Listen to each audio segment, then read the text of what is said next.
Oi, tudo bom, meus alunos? Como vocês estão? Quanta saudade, né? Que saudade de estar numa sala de aula, dialogar com a professora, né? Então, hoje eu resolvi gravar essa aula para vocês, tomei muita coragem, né? Porque a professora não é uma youtuber, né? Mas eu precisava, digamos, reiterar este assunto com vocês, que o nosso conteúdo é literatura.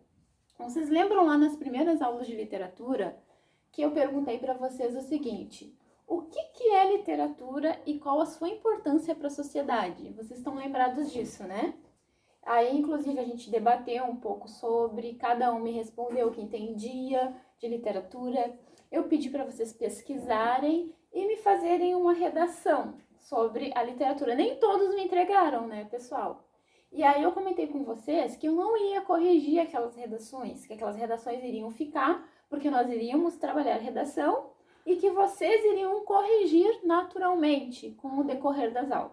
Mas nós tivemos essa pandemia, esse isolamento e tudo desgringolou, digamos assim, nem tudo, né, gente? Então aqui, hoje nós voltamos então com o assunto de literatura. Nós vamos prosseguir depois com os gêneros literários, que eu até coloquei aqui do ladinho para vocês não esquecerem, que a gente vai estudar o épico, o dramático e o lírico, certo, pessoal? Então, literatura, gente, o que é? Primeiro, o que significa a palavra literatura, né? A literatura vem de origem grega, é uma palavra de origem grega, né? Que ela quer dizer o quê? Letra, na verdade, certo? E a gente ouve muito falar sobre a literatura medicinal, né? Literatura que não é a nossa própria literatura, digamos assim, que a gente estuda na escola, certo? Por quê? Porque quando se fala, por exemplo, em literatura medicinal, ele quer falar sobre medicina, mas é algo que é escrito sobre medicina. Então, tudo que é escrito, né, sobre alguma coisa, a gente considera uma literatura, porque vem da origem da palavra letra, certo? Então, continuando. Aqui, gente, não sei se vocês vão conseguir ver, mas depois a gente dá um zoom ali, né? Vocês vão dar um zoom no vídeo, que eu peguei para vocês, segundo Aristóteles, que nós temos, né, lá da origem do século 8 a.C., que ele diz o seguinte: literatura nada mais é que arte literária, é uma mimesis, que seria igual a uma imitação, né? A arte que imita pela palavra. Aristóteles, do século 6 a.C., em seu livro Poética, certo? Então, essa parte de literatura aqui, ele está me dizendo o seguinte, que literatura, então, é uma arte literária, né, que ela vem da imitação, mas imitação do quê? E será que é só uma imitação mesmo? Não, não é só uma imitação, porque essa palavra mimesis, ela vem também do grego, de uma palavra chamada mimestai, que quer dizer o quê, gente? Tornar-se, outrogar-se, outrar-se, digamos assim, né? Que quer dizer o que isso? Que é recriar. E o que a gente recria, gente? A gente recria uma nova vida de tudo aquilo que nos cerca.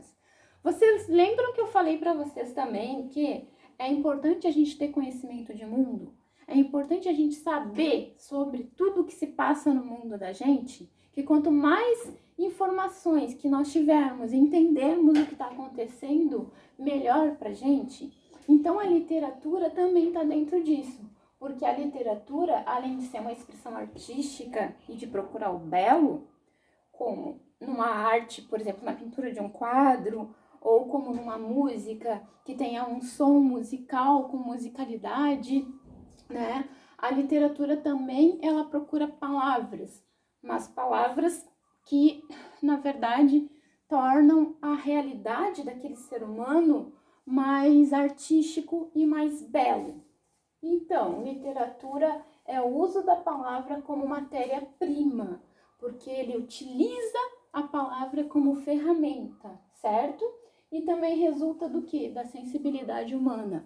Para tu ser um literato, você precisa ter uma sensibilidade daquilo que o cerca, ok? Então, resumindo para vocês, literatura vamos lá. Então, o que é literatura? Literatura é a arte da palavra, é a técnica de usar as palavras com criatividade e originalidade, assim como o pintor usa tintas para fazer um quadro e levar sua mensagem, assim como o músico utiliza a combinação harmoniosa dos sons para comunicar-se com seu público, também o literato usa as palavras para expressar suas ideias e emoções. Vocês perceberam que literatura aqui na teoria é tudo aquilo que eu expliquei no outro slide para vocês, no slide anterior, né? Só que de uma maneira mais simplificada, ok? Continuando. Na literatura, as palavras podem não ter o mesmo valor das palavras que usamos na vida diária. Por quê? Em nosso cotidiano, as palavras têm um valor utilitário, ao passo que, se usadas no texto literário, adquirem valor artístico, podendo criar um mundo poético ou ficcional, por meio de maneira como são usadas. Vem comigo aqui. O artista da palavra pode nos tratar uma realidade objetiva ou simplesmente criar um mundo subjetivo. A realidade literária, a criação literária, pode estar em desacordo com a realidade sensível ou objetiva. A literatura se reveste de grande importância, porque é a expressão do ser humano e da vida, e porque retrata épocas, costumes e ideias. Então, segundo Soares Amora, na literatura, ele diz o seguinte: o interessante não é apenas quem se exprime ou o que se exprime, mas como se exprime, ok? Então, gente, baseado em literatura, quero falar para vocês aqui sobre uma palavrinha que se chama verossimilhança. Vocês já ouviram falar nessa palavra? Eu acredito que sim. E se eu não me engano, eu acho que eu cheguei a pronunciar ela na aula para vocês, né? Mas voltando aqui. Essa palavra, ela tem duas situações. Ela tem a verossimilhança que nós chamamos de interna e a verossimilhança que nós chamamos de externa. Como assim, professora? Eu não entendo nada disso. O que quer dizer verossimilhança? Ah, vocês estavam com saudade disso, né? Estão rindo aí que eu sei. Então, verossimilhança, vero vem de uma palavra grega também, tá, gente? Que diz o seguinte, verdade. Que ela quer dizer verdade. Verdade do quê? Verdade daquilo que nos possibilita, daquilo que nos assemelha, daquilo que é parecido. Por isso a imitação lá, lembra da imitação? Que na verdade não é só imitação, e sim é recriar algo que já existe, tá? Então, verossimilhança, vou trazer um exemplo mais na teoria para vocês, uma explicação boba aqui. Na verdade não é uma explicação boba, é algo que vocês vão entender. Nós vamos estudar nas próximas aulas os gêneros literários, né? Mas eu vou adiantar aqui dois para vocês, que seria os gêneros textuais também, que dentro dos literários nós temos os gêneros textuais. Então, eu tenho um exemplo aqui que eu sei mais ou menos de cabeça, que fala de um conto policial. Esse conto policial, ele tá dentro, né? Na verdade, a crônica é uma crônica, né? E essa crônica tá inserida dentro do conto policial, certo? Esse conto policial, ele entra num gênero dramático aqui, que depois a gente vai estudar mais sobre isso e a gente vai entender que tem umas particularidades ali, tá? Tem uma crônica do Rubens Fonseca que chama-se Cidade de Deus. Não confundam, não é o filme Cidade de Deus, que tem um filme chamado Cidade de Deus, que eu sei que vocês conhecem também. E sim, é uma crônica policial chamada Cidade de Deus. Vejam bem, essa é uma crônica policial, ela vai falar muito sobre violência. Então, dentro dessa crônica tem muita violência, tá? Eu vou só resumir ela para vocês, só para vocês entenderem a verossimilhança, ok? Acontece o seguinte, nessa crônica é um homem que mora no Rio de Janeiro, ele mora num condomínio de classe média alta e ele é casado com uma mulher, certo? Para vocês descobrirem o nome dele e o nome dela, vocês têm que procurar essa crônica ou depois eu deixo o linkzinho para vocês também, beleza? O que acontece? Esse homem, ele trabalha muito, ele tá sempre fora. E os vizinhos sempre acabam questionando a esposa, né? Ah, onde está seu esposo? Porque ela passa a maior parte do tempo sozinha. E volta e meia ele aparece em casa. E ela diz para os vizinhos assim, ah, ele tá a trabalho, ele trabalha muito.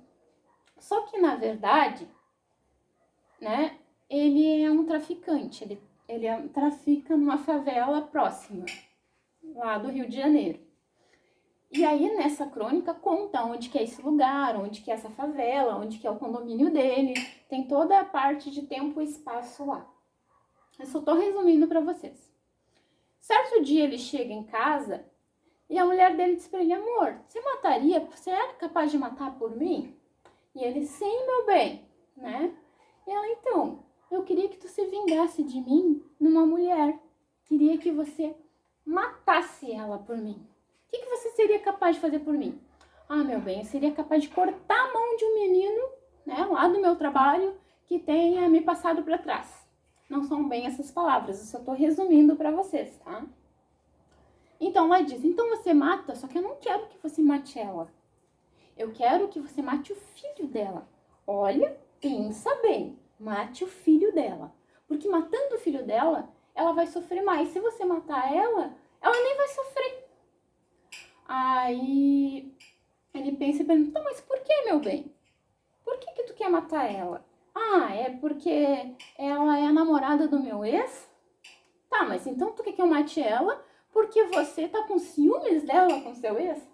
Ela, não, meu bem, eu te amo, né? Capaz, não, é porque ela me chamou de mentirosa e me ridicularizou na frente de uns amigos e ficou rindo de mim. Aí ele, então tá bom. Aí ele vai trabalhar. E nisso, o que ele manda fazer? Ele manda um capanga ir na frente da escola do menino, sequestra o menino, esquarteja todo o menino, né? E pega e coloca na frente da porta da casa dessa mulher, né? Então ele chega em casa e ela toda faceira, amor, tu fez aquilo pra mim? E ele, sim, meu bem. Daí ele conta tudo que ele fez. Aí o que acontece? Ela pega, no final, né, da história já, da crônica, ela pega uma foto dele na noite antes de dormir assim e suspira. Ou seja, ela ainda ama o ex, então ela fez por vingança do ex, né? Aí o que acontece com isso? Por que eu dei esse exemplo dessa crônica para vocês? Esse tipo de violência acontece no nosso dia a dia? Sim ou não? Acontece, né? Se a gente liga um jornal na TV, ou se a gente pega um jornal na internet para dar uma lida, uma notícia, um noticiário, enfim, ou até mesmo um jornal de papel, né? Tem muito sangue ali, tem muita violência. Então, o que acontece? Isso é uma verossimilhança, né, da literatura interna, porque é dentro da ficção, né? E externa, porque o que acontece? O que seria externo? É o nosso real, é o que acontece no nosso dia a dia. Então, é uma verossimilhança interna e externa. Aqui seria do real, que acontece no nosso dia a dia, e aqui seria ficcional, dentro da ficção. Certo, gente? Ah, professora, mas então tem verossimilhança que seja só interna ou seja só externa? Sim. Por exemplo, o gênero conto de fadas. No conto de fadas, por exemplo, nós temos uma ficção só interna. Ou seja, aquilo que só acontece na imaginação do autor, né? E na nossa imaginação também, porque a literatura depende da nossa leitura, ok? Depende de nós. Um exemplo disso, vamos pensar no conto de fadas de Peter Pan. Quem já leu Peter Pan? Se não leu, eu tenho certeza que muitos, quando crianças, já viram um filme ou já ouviram falar de Peter Pan, um menino que sempre queria ser jovem, que não queria crescer, né? Então, Peter Pan tem uma passagem lá no conto que fala da morte das fadas. Que toda vez que uma criança diz que uma fada não existe, a fada morre, né? E toda vez que bate palma, ela sobrevive, certo? Isso acontece na vida real? Não, né, gente? Isso acontece apenas na ficção, né? Na ficção do autor. Então, isso é uma verossimilhança interna, certo? Então, é isso que provoca a literatura. Então, toda literatura tem uma verossimilhança, seja ela interna ou externa, ou os dois, interno e externo, ok? Então, entendendo isso, pessoal, eu quero que vocês leiam isso junto comigo. Eu quero estar explicando para vocês. Só deixa eu apagar aqui. Gente, vocês nem sabem, o meu marido, ele quer me matar. Por quê? Vocês estão percebendo aonde que eu tô dando aula para vocês, né?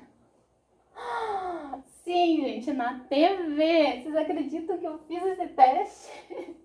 Ele palideceu, vocês tinham que ver. Não, olha, só professora maluca mesmo, né? Mas voltando aqui ao assunto, né? O artista da palavra pode nos retratar uma realidade objetiva, né? Deixa eu só apagar aqui de novo, que ficou sujinho. Senão meu marido vai ter um troço depois comigo, né? Vai querer o divórcio, gente, imagina. O professor vai ter que voltar divorciada para dar aula para vocês. Pensem, né? Por causa de uma TV. E o que essa pandemia não faz? O que esse isolamento não faz com as pessoas, né? O artista da palavra pode nos retratar uma realidade objetiva ou simplesmente recriar um mundo subjetivo. A realidade literária, ou seja, a criação literária, ela pode estar em desacordo com a realidade sensível ou objetiva, ok? A literatura se reveste de grande importância. Lembra da importância que eu questionava a vocês? Por quê? Porque é a expressão do ser humano e da vida, e porque retrata épocas, costumes e ideias. Segundo Soares Amora, na literatura, essa parte eu acabei lendo com vocês, mas vou reler de novo, o interessante não é apenas quem se exprime ou que se exprime, mas como se exprime, certo, gente? Então aqui, baseado no que eu expliquei para vocês da verossimilhança, o que a gente pode destacar desse textinho aqui, né? Podemos destacar, então, que a importância da literatura... Ah, gente... Então, se alguém questionar para vocês, voltando aqui só, né, entendendo a explicação aqui da prof. Se alguém questionar para vocês, qual a importância da literatura ou o que é a literatura? Eu não quero ver ninguém respondendo, a literatura não serve para nada. Não, porque quem tem aula comigo, quem viu esse vídeo, vai saber que, eu vi o vídeo da professora Elise e a professora Elise me falou o seguinte, que literatura...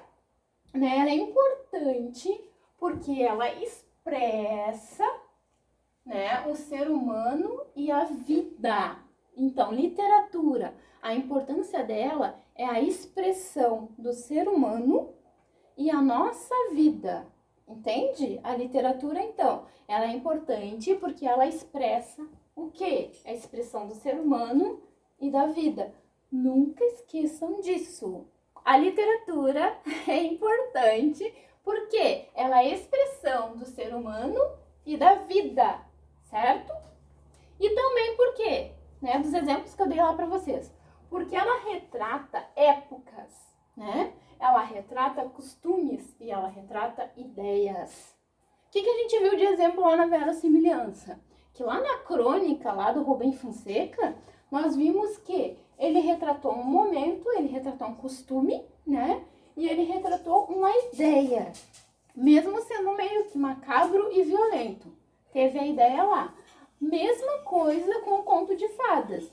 É um costume, é uma ideia e é uma época, ok? Do conto de fadas lá, beleza? Então, outra coisa também. O artista da palavra pode nos retratar uma realidade objetiva. Lá na crônica, nós tivemos uma realidade objetiva, ou seja, essa realidade acontece no nosso dia a dia. Ou simplesmente um mundo subjetivo. Lá no conto de fadas, aquele mundo lá de Peter Pan era um mundo subjetivo, porque era um mundo que só acontecia na imaginação, na nossa imaginação como leitor e na imaginação do autor quando escreveu. Certo, gente? Então, a realidade literária, a criação literária pode estar em desacordo com a realidade sensível. Ela pode estar em desacordo com a nossa realidade e pode ser objetiva.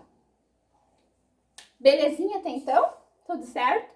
Na próxima aula, então, nós vamos entender um pouquinho sobre gêneros literários. E não esqueçam que a literatura, a importância da literatura é o quê? A expressão do quê? Do ser humano e a expressão da vida do ser humano. E que ela retrata o quê? Épocas, costumes e ideias. Fechou? Belezinha? Beijos!